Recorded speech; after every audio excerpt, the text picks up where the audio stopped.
As you all know that we have the nervous system, which is the main control and coordination center. In the same way, we have chemical messengers in the body, which are actually what? They are non-nutrient chemicals which act as intercellular messengers, which are produced in trace amounts, means very, very small amounts. And these chemical messengers, they initiate physiological responses in the body. And these chemical messengers, they are termed as hormones. And this term hormones was coined by Starling in 1905. Well, these chemical messengers, that is the hormones, are the ones that are actually very, very important, because if if we have two types of activities, that is the hypoactivity and the hyperactivity, means if the hormones are not secreted, right, if they are not secreted in the right amount, then we are going to suffer from certain disorders. So they also become an important part, become an important requirement. So these chemical messengers are the ones which can be proteinaceous, they can be peptides, they can be steroids, they can be amino acid derivatives, right. So they are actually the organic compounds of diverse chemical nature. So these are the chemical messengers which play a very, very important role. Though they are in trace amounts, they are in very small amounts, but they play a very, very important role in your body, right. So the system that deals with the glands that secrete these hormones, right, we call that system as endocrine system. Now why do we call this system as endocrine system? Well, we have glands, right. These glands are the ones which are going to secrete something. Glands are the ones which secrete something. And we have two types of glands, that is we have the exocrine glands and we have the endocrine glands. So what are exocrine glands?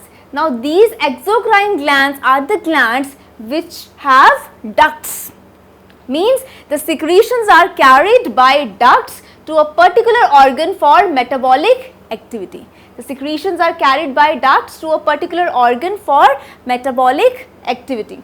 Now example is the salivary glands, liver, right. Then we have the glands that we call as the endocrine glands, and these endocrine glands, they are the ductless glands, means they are without ducts. So the secretions, they are going to enter directly into what? Directly into the bloodstream, right. So endocrine glands are the ductless glands where the secretions get absorbed into the bloodstream, right. And this then reaches the organ, the target organ, then there is initiation of the metabolic change or metabolic response that needs to be there by the secretion of that hormone in the bloodstream. So these endocrine glands, they secrete hormones. What are hormones? The hormones are the chemical messengers, right. These are non-nutrient chemicals which act as intercellular messengers produced in trace amounts, very small amounts, or you can also say that these are the organic compounds of diverse chemical nature, because when you talk about the chemical nature, they can be proteins, they can be peptides, they can be steroids, they can be amino acid derivatives also, right.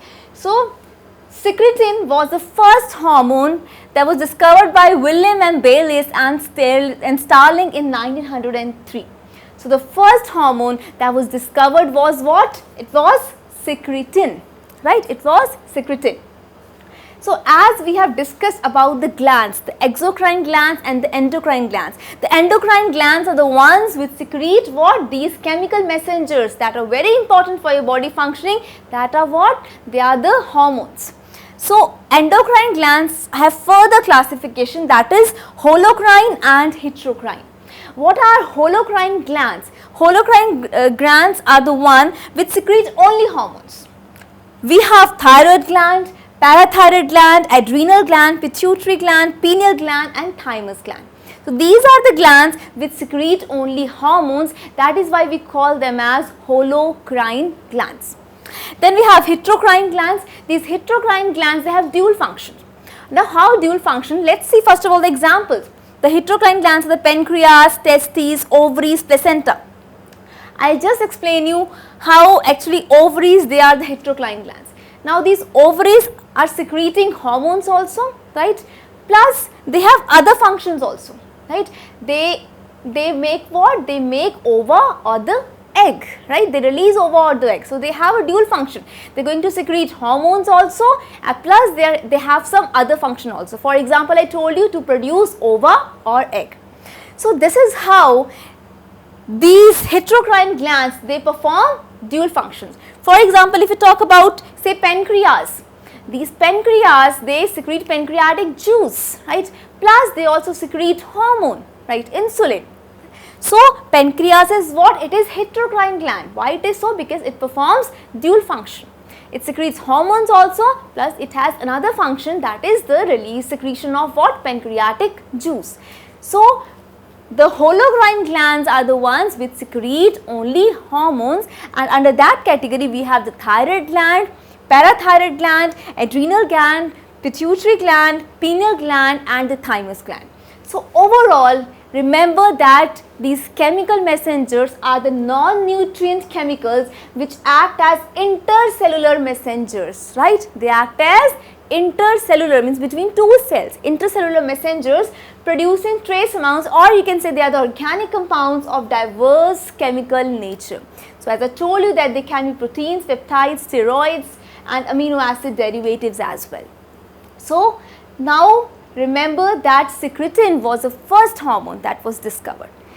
Now we are going to discuss the endocrine system of your body. As I told you, why we call this system as endocrine system, because the endocrine glands which secrete hormones are associated with this system. So let us begin with the endocrine system of your body that deals with the endocrine glands and the secretions, which are what? The chemical messengers, that are the hormones.